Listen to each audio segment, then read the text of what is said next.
ঢাকায় আজ আকাশ অস্থায়ীভাবে আংশিক মেঘলা থাকতে পারে, তবে দিনের তাপমাত্রায় বড় কোনো পরিবর্তনের সম্ভাবনা নেই।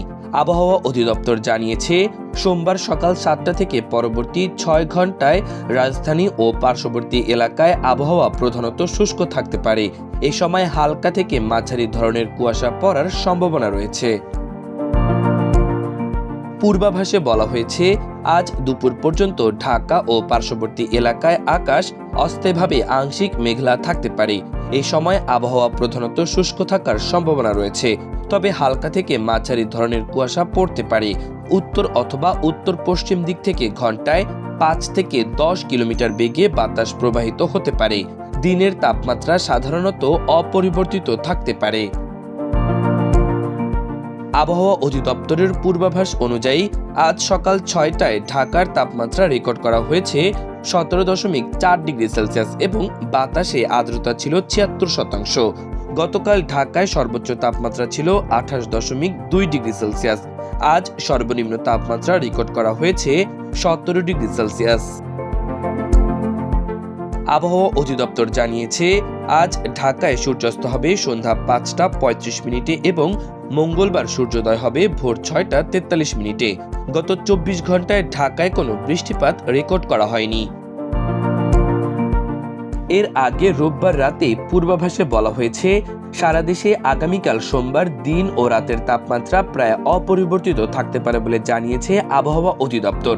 আগামী মঙ্গলবারও পরিস্থিতি কম বেশি একই রকম থাকতে পারে, তবে পরদিন বুধবার আবার তাপমাত্রা কিছুটা কমে শীত বাড়তে পারে।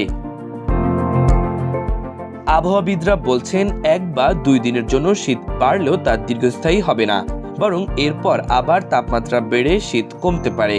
এ বিষয়ে আবহাওয়া অধিদপ্তরের সহকারী AKM নাজমুল হক বলেন, আগামী 1 বা 2 দিন পরিস্থিতি প্রায় অপরিবর্তিত থাকতে পারে। আগামী 21 বা 22 জানুয়ারি তাপমাত্রা কিছুটা কমতে পারে। এ সময় দেশে কুয়াশার ঘনত্ব বেড়ে সূর্যের আলোর প্রাপ্যতা কমতে পারে। এদিকে আবহাওয়ার পূর্বাভাসে বলা হয়েছে, অস্থায়ীভাবে আংশিক মেঘলা আকাশসহ সারা দেশের আবহাওয়া শুষ্ক থাকতে পারে সোমবার। সারা দেশে দিনে ও রাতের তাপমাত্রা প্রায় অপরিবর্তিত থাকতে পারে। আগামীকাল মঙ্গলবার দিনের তাপমাত্রায় তেমন পরিবর্তনের সম্ভাবনা না থাকলেও রাতের তাপমাত্রা কিছুটা বাড়তে পারে। তবে পরদিন বুধবার দিন ও রাতের তাপমাত্রা কমতে পারে বলে জানিয়েছে আবহাওয়া অফিস। আগামী কিছুদিন শেষ রাত থেকে সকাল পর্যন্ত দেশের কিছু কিছু অঞ্চলে হালকা থেকে মাঝারি কুয়াশা পড়তে পারে। এর আগে রোববার দেশের সর্বনিম্ন তাপমাত্রা রেকর্ড করা হয়েছে দেশের সর্বোত্তরের জেলা পঞ্চগড়ের তেঁতুলিয়ায় 8.5 ডিগ্রি সেলসিয়াস। ঢাকায় এই সময় সর্বনিম্ন তাপমাত্রা রেকর্ড করা হয় 15.5 ডিগ্রি সেলসিয়াস। মাল্টিমিডিয়া ডেস্ক, আমার দেশ।